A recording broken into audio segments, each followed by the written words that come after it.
திருக்குறள் கேட்போம். அதிகாரம் 41 கல்லாமை. குறள் 406. உளரெனும் மாத்திரையர் அல்லால் பயவாக் களர் அணியர் கல்லாதவர்.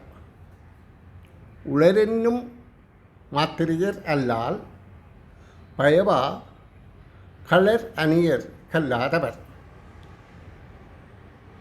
கல்லாதவர்கள் உளரெனும் மாத்திரையர் இருக்கின்றார் என்கின்ற இலட்சணை மாத்திரம்தான் அவருக்கு இருக்கின்றது.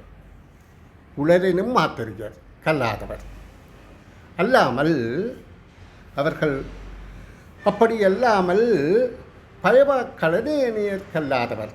அதாவது அவர்கள் எப்படிப்பட்டவர்கள் என்றால், களர் நிலம் எப்படி தனக்கும் பயனற்று மற்றவர்களுக்கும் ஒரு வகையிலும் பயனில்லாமல் இருக்கின்றதோ, அதனால் அந்த நிலம் பயனுள்ள நிலமாக இருந்தால் அது பேணப்படும். அந்த நிலத்தில் பெறப்படுகின்ற பயனை பெற்று பலரும் பயன்பெறுவார்கள். அப்போது அது தானும் பேணப்பட்டு மற்றவர்களுக்கும் பயனுள்ளதாக இருக்கும். ஆனால் கல்லாதவர் இருக்கின்றார்கள் என்பது மாத்திரம்தான் அவர்களுக்குரிய இலட்சணையோடைய அவர்களால் அவர்களுக்கும் பயனில்லை, மற்றோருக்கும் எந்தவித பயனில்லை என்பதுதான் இக்குறளின் கருத்தாகும். நன்றி.